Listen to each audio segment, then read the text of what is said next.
Here we are, the final Swift-footed Aeacides. He falls, facing off against the lion-headed Cordovantes.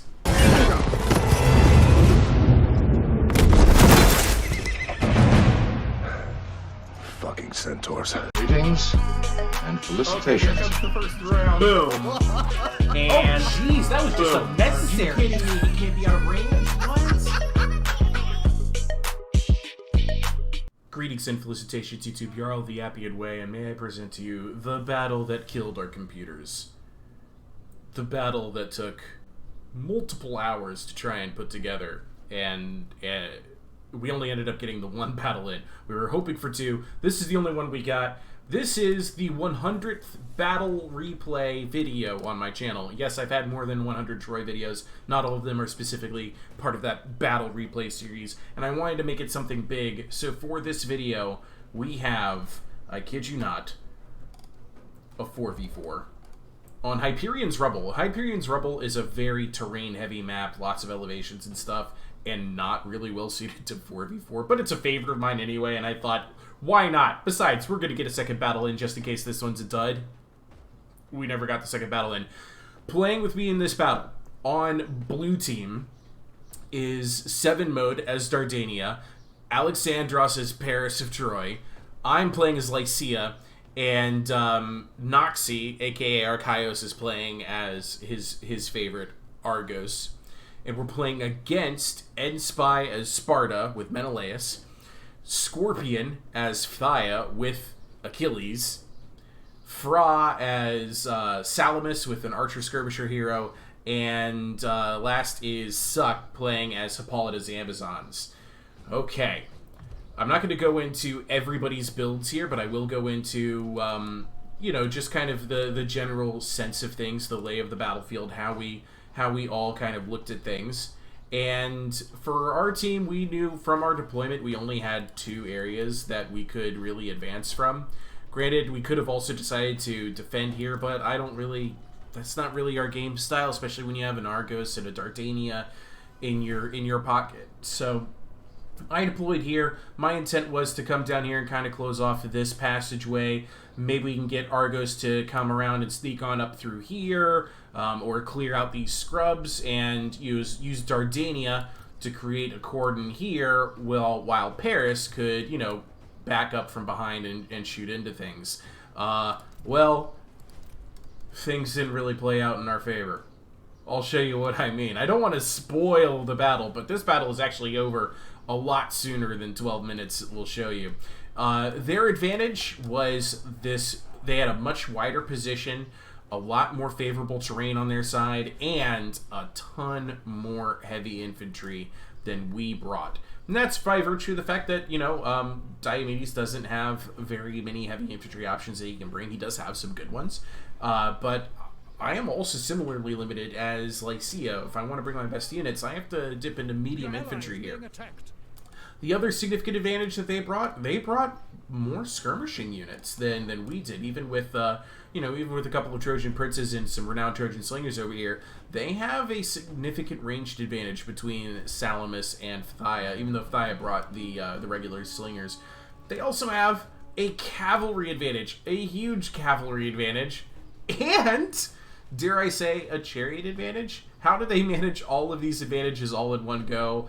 I really don't know, but they planned out a very good, very solid army. It does look like we might actually have more centaurs than they brought horsewomen, but yeah, we'll just see about that. So Dardania moves up here, as does the Paris hero. They want to get up here and try and get some early kills, get some damage done. They're going to be skirmishing against the Archer Skirmisher hero. The hill is kind of obstructing their view of each other. The slingers are targeting the Dardanian rabble, which is okay by us, but there's so many slingers, they actually have tons of ammo.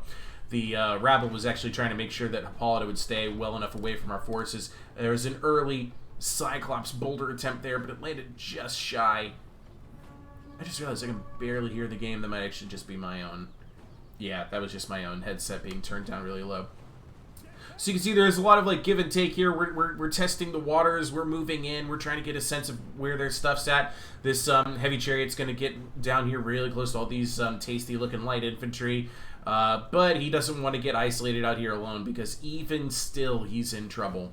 Diomedes has a bunch of forces deployed out here, as does Dardania, actually, taking care of these scrubs. Hippolyta is out here trying to mess up all of my renowned Khopesh fighters. I'm going to move up with my chariots. You see, I've already taken a ton of damage on my chariots. That's actually by virtue of these Locrian slingers up here. They're just raining down the hurt, and it's actually taking a ton of health off of my chariots. I'm just trying to screen Hippolyta off of my forces and try to get her trapped out here. And this is the moment that ends the battle. I kid you not. This was huge. We thought we had Hippolyta dead to rights here, with a pair of Savage Centaur warriors pinning her into position, but she's quick to, get support from Amazon champions and reinforced chariots. There goes another pathetic boulder attempt. And I'm going to try and get my chariots in here. Here comes some of Paris's chariots as well. Everybody's kind of looking at this going, we can 86 Hippolyta right now, can't we? Can't we? Can't we? That's the thing. She just doesn't take damage. There's so much mass here that ultimately she's just going to be the bait to lure us in and then allow them to surround us and completely close in and destroy our Savage Centaur warriors and deal a ton of damage to my my Lycian chariots. These heroic axe runners a little bit out of position here. They get run down by reinforced chariots. There's all sorts of medium and light infantry all over the place. Horsemen are going to start charging down in here to screen the chariots. They did a very good job of protecting this position. A bunch of these slingers did get out really, really close to the front of their forces, but they're going to flee back into the tall grass before the heroic axe runners can get in there. Dardanian rabble going to get completely run over here. Argos is going ahead and moving in. We knew there was going to be something here, and we didn't know how much it was going to be.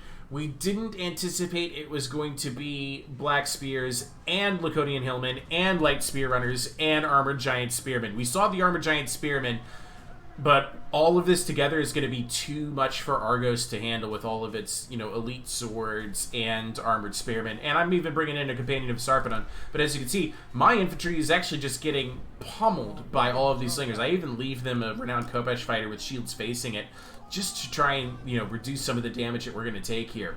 I got my Coravantes uphill here now, and we're going to go ahead and try and chase off some of the armored spearmen. Hippolyta is out here. Menelaus is out here. Achilles is... Oh, yeah, he's up here. They're now point blank. Look at this. This is actually a huge opportunity for the heroes here. They find each other in the battlefield. We got a Diomedes versus Achilles showdown. It's not a divine challenge yet, but look at the health damage that Achilles has already taken. And he actually has to kind of run away from Diomedes. And there's, my javelins are pouring in here as well.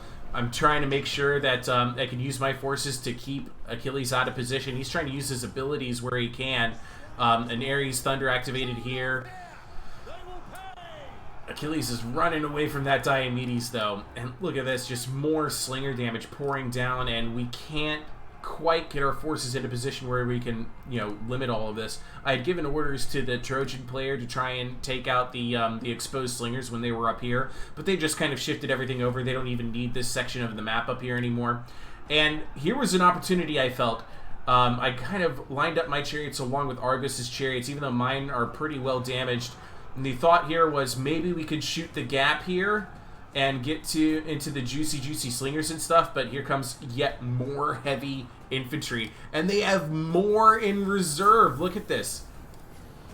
Alright, so the duel is now solidly engaged here. Blood of Heracles is involved, but look how much damage Achilles has taken in facing off against Diomedes. He's trying to get himself out of here. No, wait, he's out of control. He's used his Ares Rage, and it's got him attacking something else, but seeing him trying to run away from Diomedes on his relentless pursuit of his target means that I'm actually going to use my Coravantes in here to try and go ahead and help kill him off. And sure enough, Achilles gets felled by a combination of Coravantes and Cyclops. Menelaus is now into the throw here, but he's getting rear-attacked by the Cyclops. And then Diomedes, Aristeia still going. He's going to get a piece of Menelaus as well, making that a huge fight. Now, looking at the larger state of the battle here, you can see Argos is now really overwhelmed by all of this that's going on out here. My own forces are trying to help out. He's trying to single out the armored giant spearmen when the Centaur champions come in and rear charge them. Chariots have gotten into our Trojan princes and slingers, and my chariots are now routing off the battlefield because of the sudden influx of yet more heavy spears. The battle is over. I'm not going to spoil it for you. I'm not going to tell you who wins. There goes my hero, broken and routing. But I'll let you all read the battlefield and let you come to your own conclusions. But there are still some fun things left for this battle to give us. Diomedes versus Menelaus in particular, stuck in the middle of this giant throwdown. The soldiers trying to give him some space to do it. And there's still slingers shooting us up. The Cyclops up here with 37 kills. He's now charged uphill, deep behind enemy lines, getting into as many of these slingers as he can with the support of renowned Phrygian axemen. Paris managing better than the rest of us to really penetrate the enemy's lines. My Cordovantes, you can see here, they're actually losing because of how tired they are, playing against fresh armored spearmen from Sparta. And look at this, Hippolyta having taken only about, let's see here, how much health loss was this total? Only taken about 1,000 points of damage total. Now activates her Aristea, and we thought we had her dead to rights. We seriously did. Look at how well Diomedes is doing. He's exhausted, but he's still standing. He's now facing off against a second Danaan hero. He already dealt enough damage to Achilles to allow us to kill him off, and now he's going to get the opportunity to finish off Menelaus as well. Ares' Thunder has been activated on Diomedes, giving him a huge debuff in melee defense and armor, but he activates his cleave. Menelaus is doing the best he can. It's too close to call who's going to win that right now. And now the Myrmidons have gotten involved, and here comes the rest of the flanking force from the trees that we were not quite able to stop nor guess their strength on. Not that they're needed out here. I think they could have won just by holding their ground either way.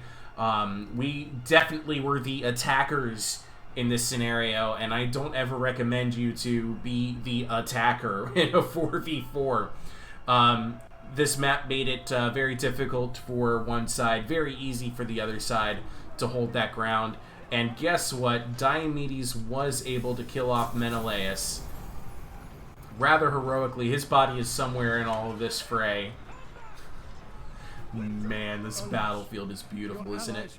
And then Diomedes dies shortly thereafter, trying to help out my one or two Cordovantes that are left, dealing with all of these armored spearmen.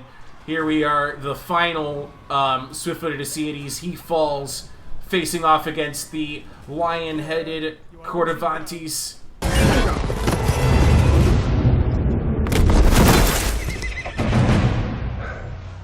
Fucking centaurs. How many Cordovantes do I actually have left at this point? It's 2 left with 58 kills. What a fight this was. This is a ton of fun.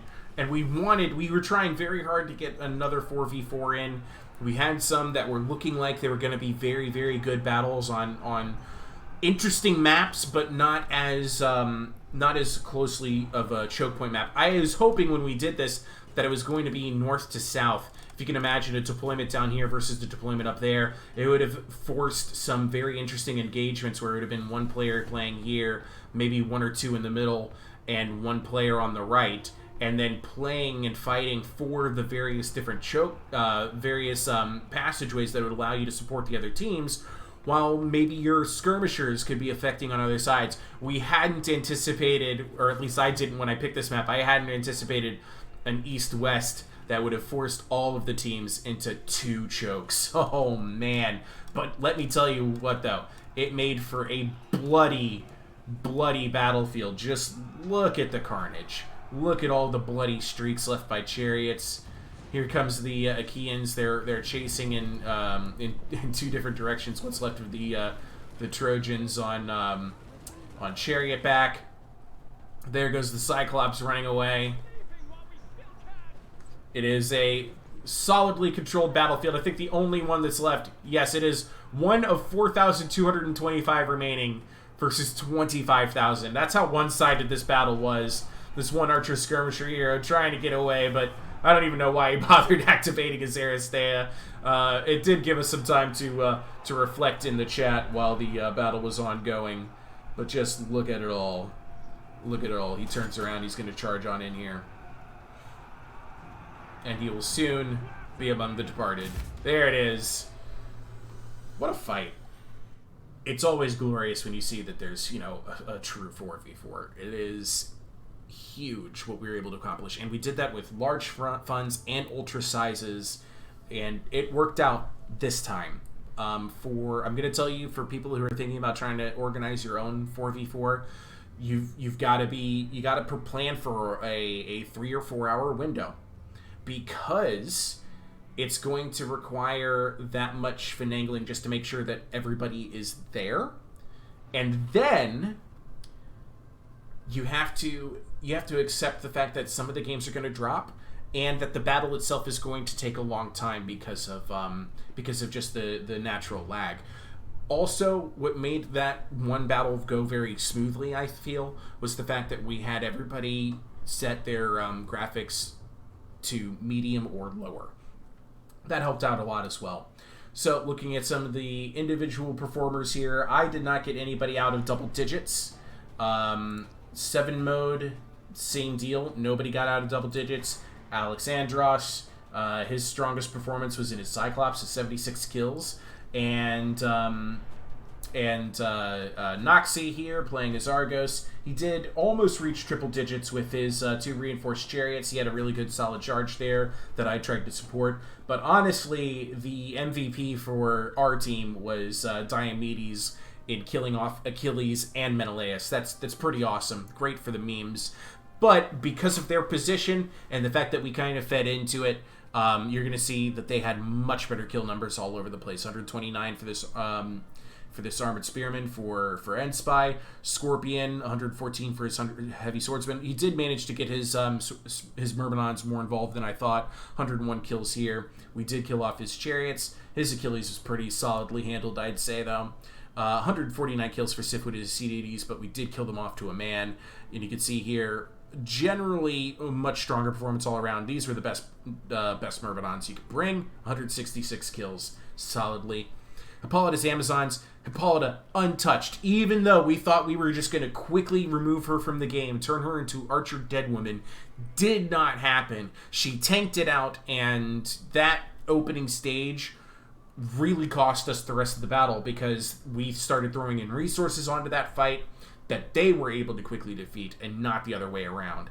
And just look at the damage that the Amazon champions were able to bring, that the Black Spears were able to bring. The Hippolyta doing the majority, I would say, the lion's share of the work for the red team, and taking the most damage as a result too, with 492 casualties. That was still a ton of fun. It would have been nice if we could have gotten to game 2. There were lessons learned from game 1, however, and man, still a really, really interesting battle. Thank you everybody for being, a part of the community and for participating, for getting us to this 100th battle for my channel. Ta-ta, I love you all, and I'll see you guys in the next video.